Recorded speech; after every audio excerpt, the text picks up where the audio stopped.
សូមជូនរឿងម៉ាកតផ្កាឈូកពេលព្រឹកព្រលឹបថ្ងៃរះលើកំពូលប្រាសាទនាទឹកដីអង្គរប្រវត្តិសាស្ត្រដែលឆ្លុះបញ្ចាំងពីជីវភាពរស់នៅនាសម័យអង្គរនិងមនោសញ្ចេតនារវាងព្រះមហាក្សត្រនិងរាស្ត្រសាមញ្ញសួស្តីនាងតើនាងកំពុងតែណានឹងមើលទៅហាក់ដូចជាមមាញឹកខ្លាំងណាស់ចាលោកខ្ញុំគ្រាន់តែយកអាហារបន្តិចបន្តួចមកចែកឲ្យក្មេងៗដែលឪពុកម្ដាយគេទៅធ្វើការនៅការដ្ឋានប្រាសាទប៉ុណ្ណោះ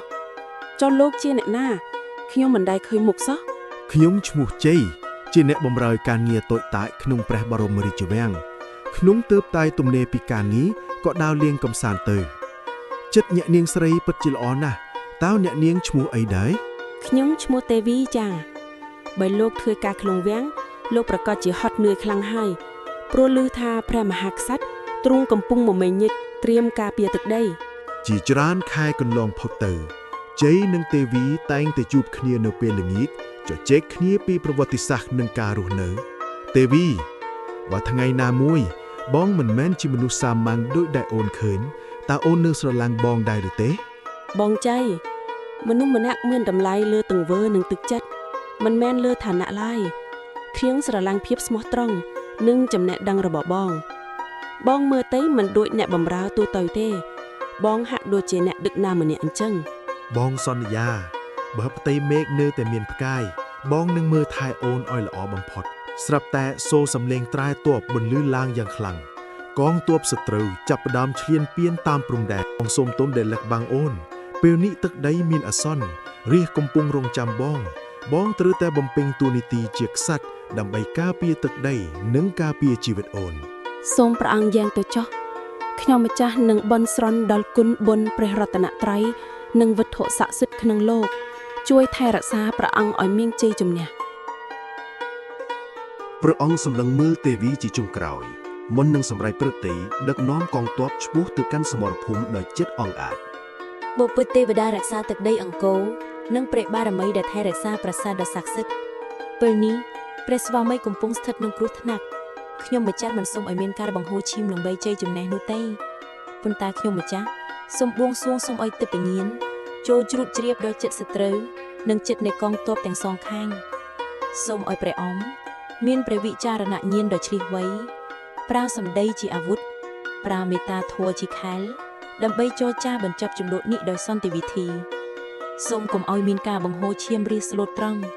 កុំឲ្យកូនបែកឪពុកកុំឲ្យប្រពន្ធបែកប្តីសូមឲ្យដាវទាំងឡាយទ្រឹសោកចូលស្រោមវិញ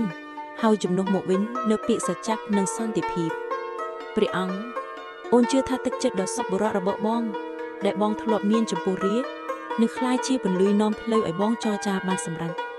អូននឹងរងចាំការត្រឡប់មកវិញរបស់បងជាមួយដំណឹងនៃសន្តិភាពមិនមែនដំណឹងនៃសង្គ្រាមឡើយ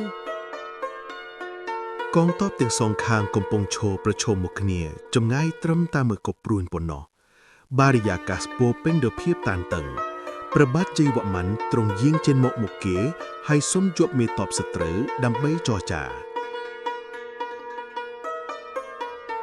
ក្រាបបង្គំទូលព្រះអង្គហេតុអ្វីបានជាព្រះអង្គចង់ចរចា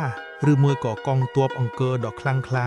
ចាប់ដើមញញៀតនឹងដាវរបស់ទ័ពខ្ញុំហើយលោកមេទ័ពអើយយើងមិនបានខ្លាចស្លាប់ទេប៉ុន្តែយើងស្ដាយជីវិតរាស្ត្រដែលត្រូវស្លាប់លោកសាក់ក្រឡេកមើលទៅកងទ័ពរបស់លោកចុះតើពួកគេមានប្រពន្ធកូននិងម្ដាយដែលកំពុងរងចាំនៅផ្ទះដែរឬទេតើលោកចង់បានជ័យជំនះដែលសាងឡើងលើកំណរសាកសពនិងទឹកភ្នែកស្ត្រីមេម៉ាយឬសង្គ្រាមតែងតែមានការបាត់បង់វាជារឿងធម្មតាទេព្រះអង្គវាមិនមែនជារឿងធម្មតាទេបើសង្គ្រាមនោះអាចបញ្ជាបានបើលោកវាយកទឹកដីយើងលោកនឹងបានត្រឹមតែដីដែលឆេះខ្លោចនិងរីកដែលស្អប់ខ្វាមលោកប៉ុន្តែបើយើងចងសម្ព័ន្ធមិត្តនឹងគ្នាយើងនឹងបានផ្លូវពាណិជ្ជកម្មយើងនឹងបានការដកដូរចំណេះដឹងនិងសន្តិភាពយូរអង្វែងតើលោកចង់ឲ្យប្រវត្តិសាស្ត្រចារឈ្មោះលោកថាជាអ្នកបំផ្លិចបំផ្លាញឬជាអ្នកកសាងសន្តិភាពចុះតើព្រះអង្គមានលក្ខខណ្ឌអ្វីខ្លះដើម្បីឲ្យយើងដកទ័ពដោយមិនបាត់បង់កិត្តិយសយើងនឹងចុះហត្ថលេខាលើសន្ធិសញ្ញាមិនឈ្លានពានហើយយើងនឹងបើកច្រកព្រំដែនដើម្បីដោះដូរទំនិញគ្នាដោយសេរីយើងនឹងផ្ដល់ស្បៀងអាហារដល់ទ័ពលោកដែលកំពុងខ្វះខាតដើម្បីឲ្យពួកគេមានកម្លាំងត្រឡប់ទៅជួបជុំគ្រួសារវិញ ជ័យជំនះពិតប្រាកដមិនមែនជាការសម្លាប់គ្នាទេគឺការឈ្នះចិត្តគ្នាទៅវិញទៅមកព្រះបញ្ញាញាណនិងប្រតិមេត្តារបស់ព្រះអង្គពិតជាខ្ពង់ខ្ពស់ណាស់ធាមកាសយល់ព្រមដកទ័ពចាប់ពីថ្ងៃនេះទៅទឹកដីយើងទាំងពីរនឹងក្លាយជាមិត្តដែលមិនបង្ហូរឈាមគ្នាទេវីការបន់ស្រន់របស់អូនពិតជាមានប្រសិទ្ធភាពមែនបងបានប្រើការចរចានិងការតម្កល់ផលប្រយោជន៍រាជជាធំរហូតខាងសត្រូវព្រមដកទ័ពនិងចុះសន្ធិសញ្ញាមិនឈ្លានពានតទៅទៀតយើងឈ្នះសង្គ្រាមដោយមិនចាំបាច់បង្ហូរឈាមសូម្បីតែមួយដំណក់នេះជាបុណ្យបារមីរបស់ព្រះអង្គដែលមានព្រះតីមេត្តាដែលជីវិតមនុស្សលោកម្ចាស់ថ្លៃ ចាប់ពីពេលនេះទៅបងលែងលាក់អត្តសញ្ញាណទៀតហើយអូននឹងត្រួតទៅគង់នៅក្បែរបងក្នុងនាមជាអគ្គមហេសីដែលមានចិត្តបុណ្យបំផុតក្នុងនគរអង្គរនេះទេវីបំណងប្រាថ្នារបស់អូនបានសម្រេចហើយដែលរបស់បងមិនបានប្រឡាក់ឈាមសត្រូវសូម្បីតែមួយដំណក់